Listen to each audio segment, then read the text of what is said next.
সমগ্র অপরিসীয় অখণ্ড জ্ঞানভাণ্ডার, বেদের সারাৎসার শ্রুতিসার শ্রীমদ্ ভাগবত।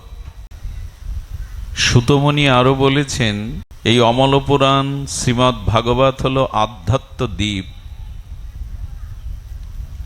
অন্ধকারে দ্বীপ প্রজ্বলন করতে হয়,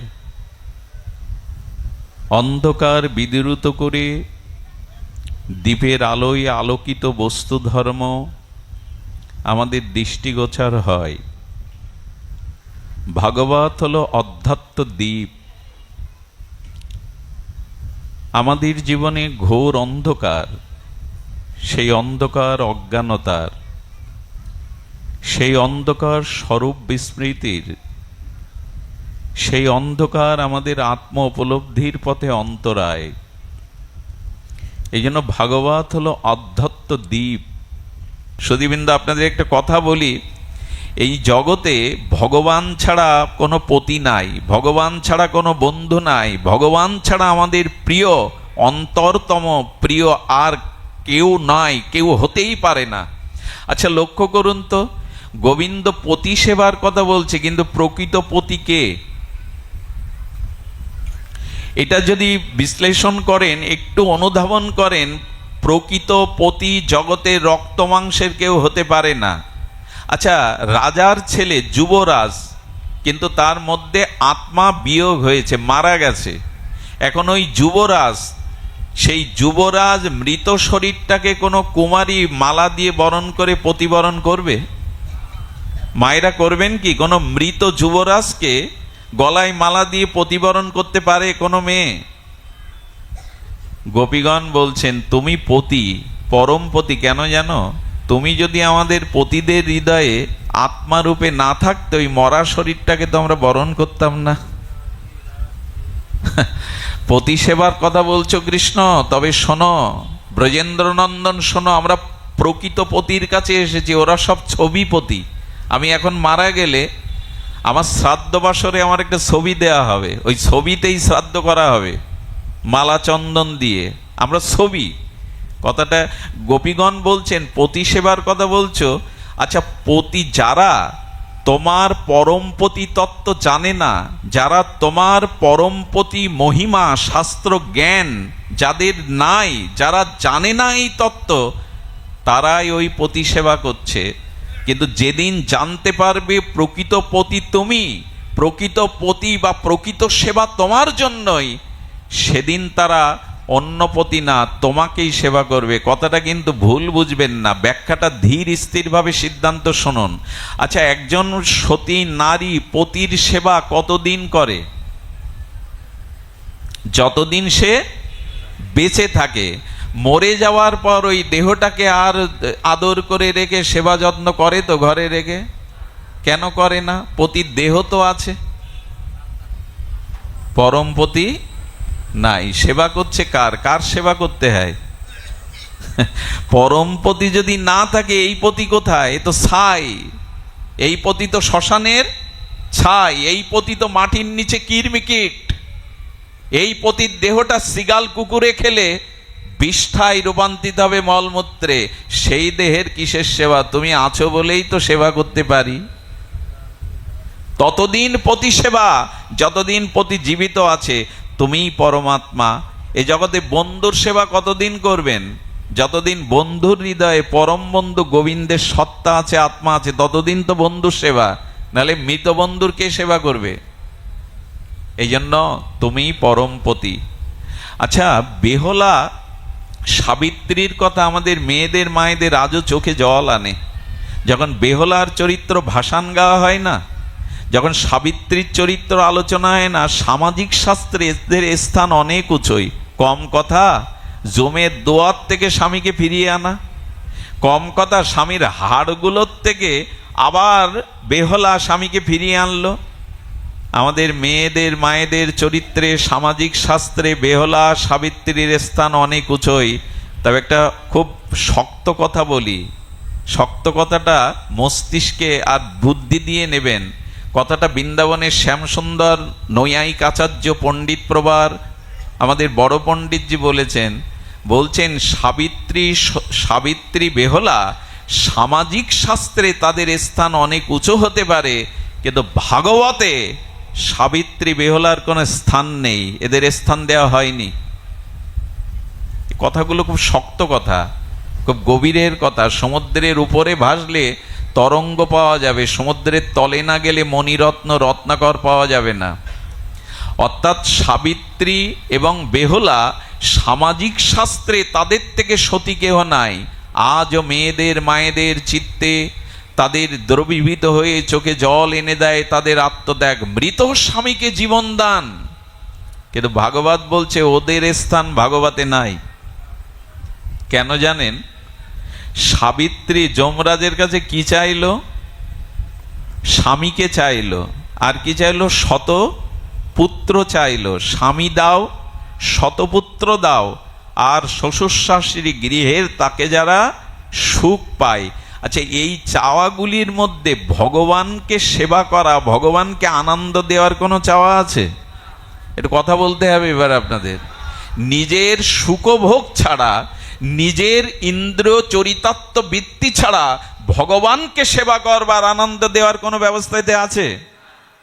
যারা ভগবানকে সেবা না করে নিজের আত্মসুখ চায়, এটার নাম কাম। কৃষ্ণ সুখৈক তাৎপর্য, তার নাম প্রেম। আর আত্মসুখ বাঞ্ছা, একে বলে কাম, কামনা। ভাগবতে গোপীদের পাশে এদের স্থান হয়নি। এদের দৃষ্টান্ত ভাগবত শাস্ত্র দেয়নি। এরা আত্মসুখ চেয়েছে, ভগবানের সেবা সুখ তাৎপর্য চায়নি। এ জীবন ব্যর্থ যারা শুধু সংসারকে ভালোবেসে গেল, জগদীশ্বর ভগবানকে ভালোবাসা দিতে পারল না। যারা শুধু দেহের সুখ চাইল, ভগবানের সুখ চাইল না, এদেরকে কামনা বাসনা প্রহিত জীব বলা হয়েছে। আত্মসুখ বাঞ্ছা, আত্মেন্দ্রিয় প্রীতি বাঞ্ছা তারে বলে কাম। কৃষ্ণেন্দ্রিয় প্রীতি বাঞ্ছা ধরে প্রেম নাম। কৃষ্ণ সুখৈক তাৎপর্য, ভগবানের সুখের চাওয়া, এরা কিছু চায়নি। এই জন্য এদের দৃষ্টান্ত চৈতন্য চরিতামৃতে, ভাগবতে, মহাভারতে আসেনি। আর বেহুলাও চাইল তাই, নিজের ভোগ সুখ বাসনা, এতে ভগবানকে আনন্দ দায়নি কোনো প্রাপ্তি চাওয়া এর মধ্যে নাই। এই জন্য বহু মানন করে কবিরাজ কৃষ্ণ গোস্বামী চৈতন্য চরিতামৃতে গোপী প্রেমকে বোঝাতে গিয়ে সিন্দুর বিন্দু একটা দৃষ্টান্ত দিয়েছে। দৃষ্টান্তটা আপনাদের শুনতেই হবে কষ্ট হলেও। গোপী প্রেমের তুলনা দিতে গিয়ে দৃষ্টান্ত দিকে সিন্ধু থেকে বিন্দুর মতো একটা কণা দৃষ্টান্ত দিয়েছেন। এই দৃষ্টান্তটা কি জানেন?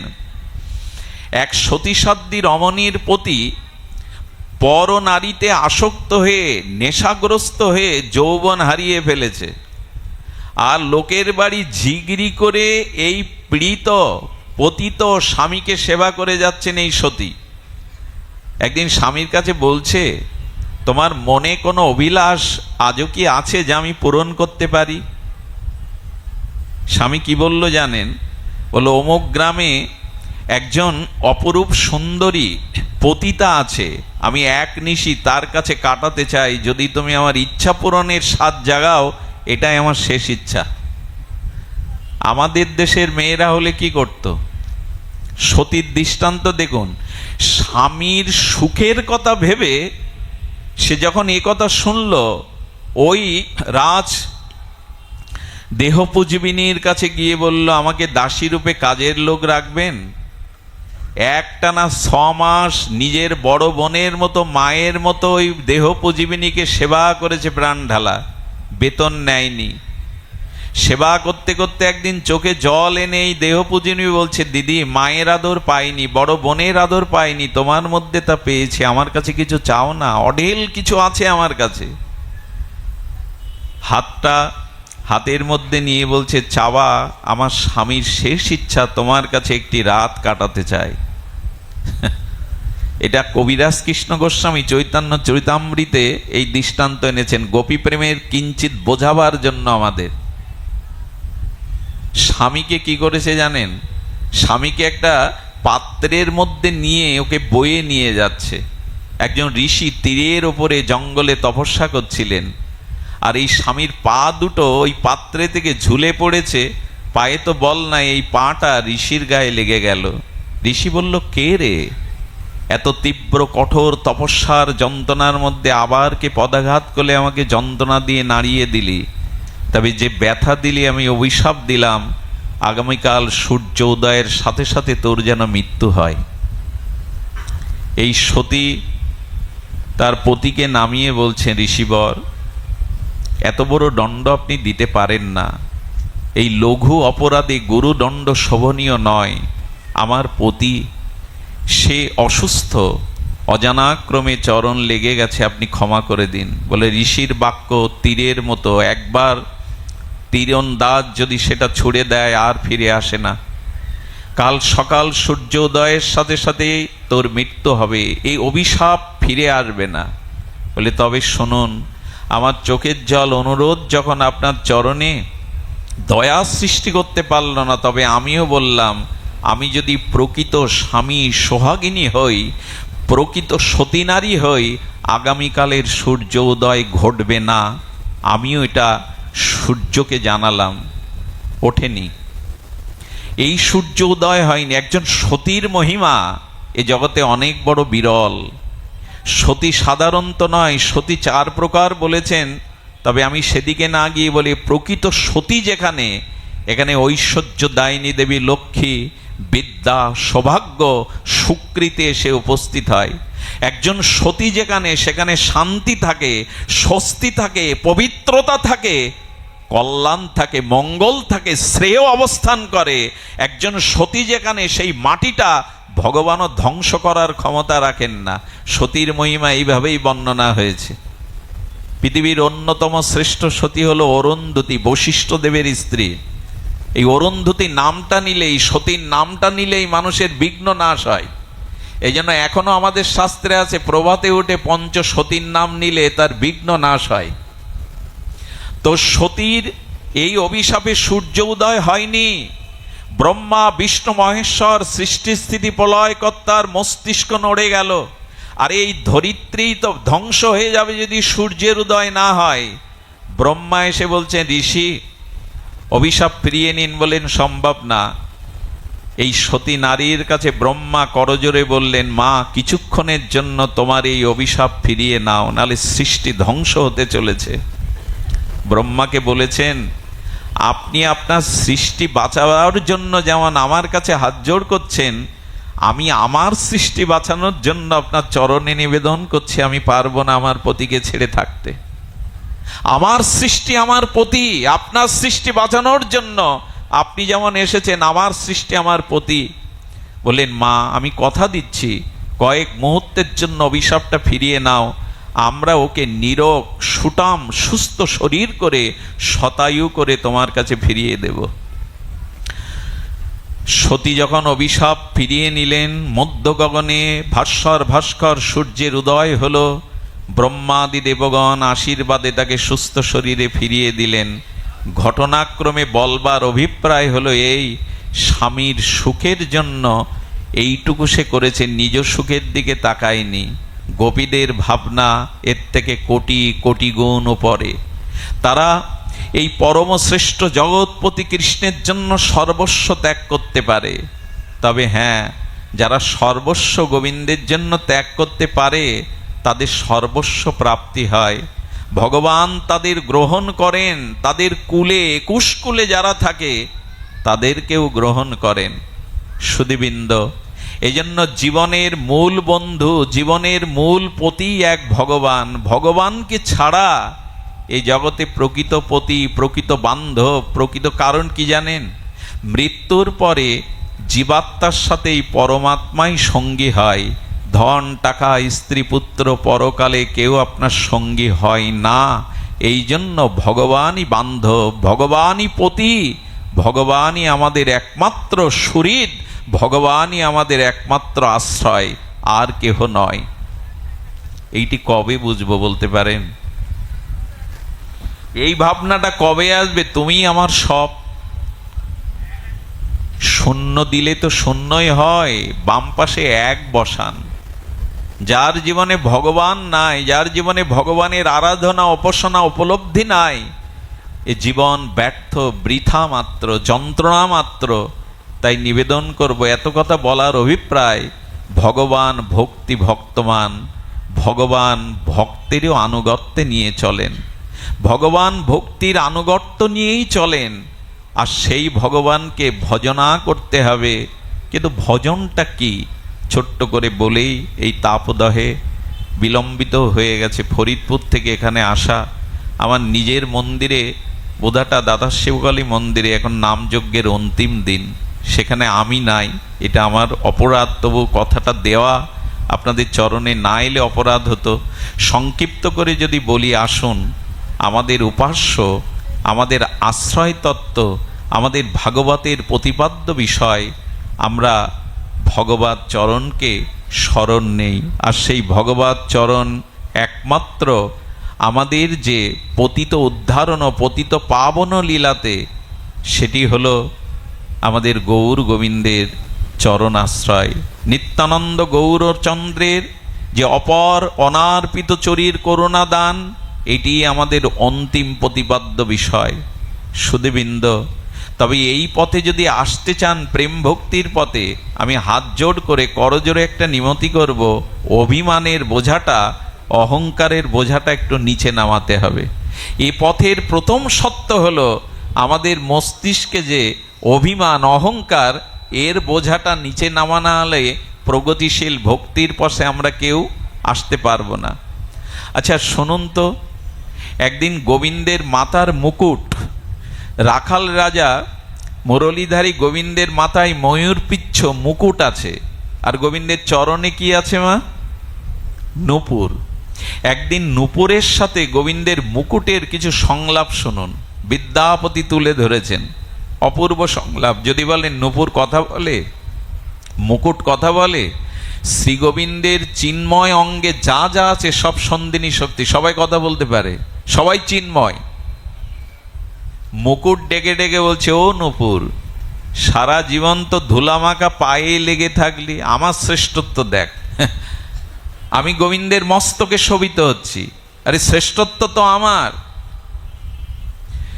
মুকুট বারবার বোঝাতে চেষ্টা করছে, স্বয়ং শ্রীগোবিন্দের মস্তকে আমার শোভা, আরে আমার থেকে ধনী, আমার থেকে শ্রেষ্ঠ কে আছে? এমন গর্বিত জায়গায় আমি আছি, আমার থেকে শ্রেষ্ঠ কেউ নেই, কারণ এই মাথা সহজে কোথাও নত হয় না।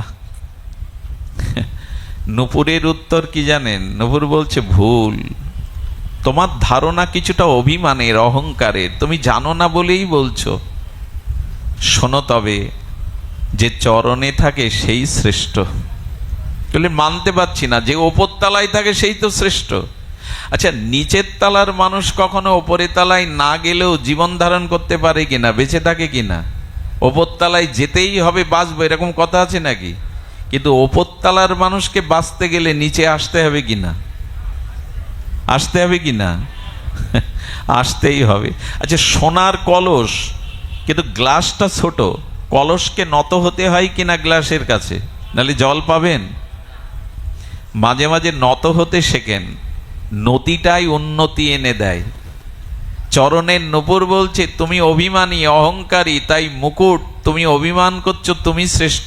আচ্ছা, একটা কথার উত্তর দাও তো, ব্রহ্মা, শিবাদি, দেবগণ, যক্ষ, রক্ষক, সমস্ত ঋষি, মণি, মনীন্দ্র আর জ্ঞানীন্দ্র সকলেই প্রণাম করে তোমার মুকুটে না গোবিন্দের চরণে?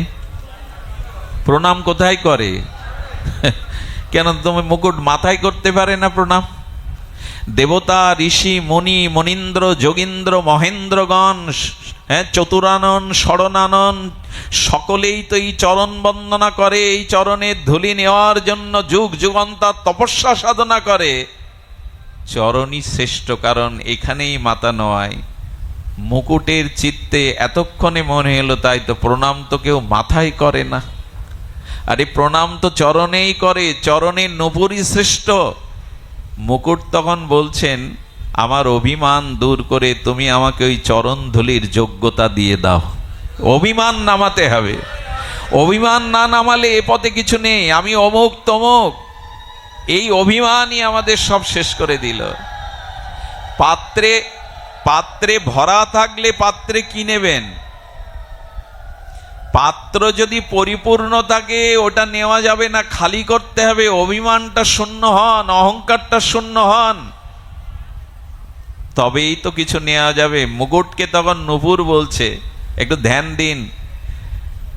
নূপুর তখন মুকুটকে বলছে, মুকুট, চরণের ধুলি যদি চাও তবে ওই মাথা জগতে কারো কাছে নত হয় না, একমাত্র লাদিনে অধীশ্বরী রাধারানীর চরণেই নত হয় ওই মাথা।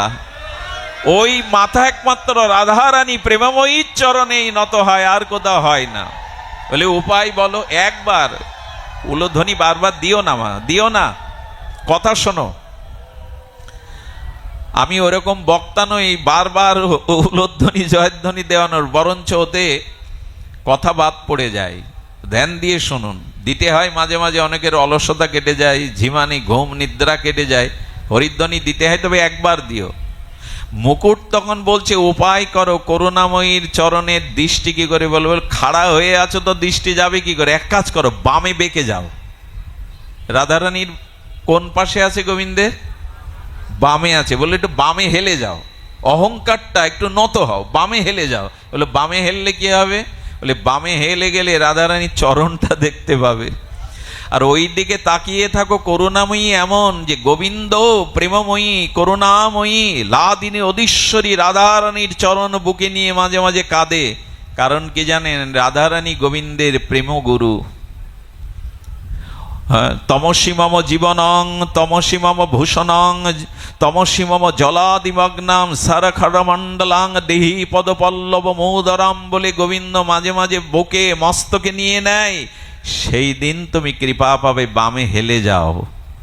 আসুন না একটু হেলে যাই। আমি ধনী, আমি পণ্ডিত, আমি বক্তা, আমি মানি, আমি অমুক। একটু রাধারানীর দিকে হেলে যান, একটু অহংকারটা নত করুন। তখনই নূপুর বলবে, এভাবে চেয়ে থাকো, কবে করুণাময়ীর চরণে তার মতো অবনত মস্তকেই ধুলা পেয়ে তুমি ধন্য হবে। আসুন অভিমানটা নামাই। অভিমানটা যদি না নামাতে পারি তবে কৃপা থেকে বঞ্চিত। আমি প্রবচনে বলেছি, এই রাজপথে যদি চিনির গাড়ি উল্টে গিয়ে চিনির বস্তা ছিঁড়ে সব চিনি পড়ে যায়, ওখানে কোনো শিল্পপতি কোটিপতি ওই চিনি কোড়াতে যায় না, কাঙালরা যায়। ছোট ছোট পাত্র নিয়ে কাঙালরা ওই চিনি কোড়াতে যায়। মহাপ্রভু বললেন, আমি ওই রাধা প্রেমটাকে ভাণ্ডার চুরি করে এনেছি। গোবিন্দ কি বললেন? গোবিন্দ চাইলেন রাধা প্রেম, কৈসন রাধা প্রেমা কৈসন মধুরিমা। আচ্ছা, রাধারানী আমাকে সেবা করে, আমাকে ভালোবেসে আমার রূপের মাধুর্য কি পেয়েছে? আমার তো পাওয়া হয়নি। তাই কৌতুকী গোবিন্দ এই রাধারানীর ভাবকান্তি নেওয়ার জন্য চুরি করলেন। আচ্ছা, গোপীরা বলল, তুমি রাধারানীর ভাবকান্তি চুরি করলে কেন গোবিন্দ? হে প্রাণনাথ, কেন চুরি করলে? চুরি করলাম কেন জানেন? আমি চাইলে তোমরা সব দিতে না। চাইলে যদি সব না পাওয়া যায় তখন মানুষ দস্যুবৃত্তি করে, সব কেড়ে নেবে বলে। তাই গোবিন্দ বলছেন, রাধারানীর প্রেম ভাণ্ডার আমাকে অল্প দিতে চাইলে, তাই তো চুরি করে সব ভাণ্ডার নিয়ে নিলাম। কি নিয়ে নিল? রাধারানীর ভাব আর কান্তি। এই রাধারানীর ভাবকান্তি নিয়ে গোবিন্দ গৌর হলেন। রাধা কৃষ্ণ মিলিত তনু, রসরাজ মহাভাব মিলিত তনু, শ্রী গৌরাঙ্গ। এই গৌরাঙ্গই এলেন রাধারানীর করুণা নিয়ে, ভাব নিয়ে। এই জন্য তাকে করুণায় অবতীর্ণ বলা হয়। অনার্পিত চরিত প্রেম এই দেওয়ার জন্য মহাপ্রভু এসেছিলেন। জাতি ধর্ম বর্ণ নির্বিশেষে চৈতন্য মহাপ্রভু সূর্যালোকে সূর্যের মতো সনাতনের প্রতিটি শাখায় চৈতন্যের কাছে ঋণী। কে এনেছিল এই হরিনাম? কে এই সংকীর্তন ধর্ম দিল? কে জগাই মাধায়ের মতো পতিতকে বিনা অস্ত্রে প্রেম ভক্তি দিল? একমাত্র নিতাই চৈতন্য। আজকে চারিদিকে বিশ্বব্যাপী যে হরিনাম, আজকের এই যে ভাগবত, আজকের এই যে আনন্দবাজার, আজকের এই যে সংকীর্তন ধর্ম, প্রতিটি হিন্দু নরনারী চৈতন্য দেবের কাছে ঋণী। সেই 500 বছর আগে শ্রীকৃষ্ণ চৈতন্য নবদ্বীপে এই নাম প্রেম ও ধর্ম প্রচার করে জাতি ধর্ম নির্বিশেষকে এক কাতারে এনেছিলেন। মধ্যযুগের জাতীয় সংকীর্তন, পথ সংকীর্তন এই হরিনাম। আজ প্রতিটি সনাতনী সম্প্রদায়ের মধ্যে এই হরিনামকেই যুগধর্ম বলা হয়েছে। এটা মহাপ্রভুর অবদান। মহাপ্রভুকে অস্বীকার করে সনাতন কোনো সভ্যতা টিকে থাকতে পারে না। এই জন্য মহাপ্রভুর অবদান এই নাম ও প্রেম। এই ভাগবত জগতে চিন্তনা যদি মহাপ্রভু ভাগবত সাক্ষাৎকার না করাতেন, এই জন্য চৈতন্য মহাপ্রভু প্রেম অবতার, কারুণ্য অবতার, কাকে না কৃপা করেননি তিনি। আমাদের মিথিলার কবি বলেছেন, কত বিদগত জন রস অনুমান অনুভব কাহকে না পেকো, বিদ্যাবতী কহে প্রাণ জোড়াইতে লাখে না মিলিল একো। কত বিদ্বান আছে, কত পণ্ডিত আছে, কত বিদগ্ধ জন আছে, কিন্তু প্রাণ জোড়াবার কোনো মানুষ পায়নি সেদিনের মানুষ। সারা পৃথিবীতে বিদ্বান, পণ্ডিত, শিক্ষা সব ছিল, প্রাণ জোড়াবার মতো অনুভূতি, প্রেম ছিল না। কোটিতে একটাই মেলেনি, বিদ্যাবতী কহে প্রাণ জোড়াইতে লাখে না মিলিল একো। সেই লাখের মধ্যে, কোটির মধ্যে নিতাই চৈতন্য এসেছিলেন আপামর সবাইকে এই প্রেম দিতে। যারা গৌড়ীয়, যারা ইস্কন, যারা গৌড়ীয়, তারা যদি মনে করে নিতাই গৌর আমাদের সম্পদ, এটি ভুল সিদ্ধান্ত। আপামর সকলকের জন্যই মহাপ্রভু এই হরিনাম এনেছিলেন। মহাপ্রভু জাতিভেদ না, চণ্ডাল ব্রাহ্মণে কোলাকুলি করিয়েছিলেন। কার ভাগ্যে এটা হয়েছিল? কে করেছিল? সেই জাতির নিপীড়ন, উচ্চ বর্ণের অত্যাচারে নিম্নবর্ণের যখন সনাতনীরা সব ত্যাগ করছে ধর্ম, মহাপ্রভু তখন চণ্ডাল ব্রাহ্মণ করে কোলাকুলি। কবে বা ছিল এই রঙ্গ? মহাপ্রভুর ভক্তদের দিকে তাকান, কেউ থোড় বেচা, খোলা বেচা, শূদ্র ব্রাহ্মণের সাথে চণ্ডালের কোলাকুলি করে প্রেম বিতরণ করেছেন। এই জন্য চৈতন্য যুগে, নিত্যানন্দ করুণার যুগে আমরা যেন বাদ না পড়ি। সেই প্রেমের ভাণ্ড মহাপ্রভু ঢেলে দিয়েছেন রাস্তায়, তবে অহংকার শূন্য কাল ভক্তরাই পাবে।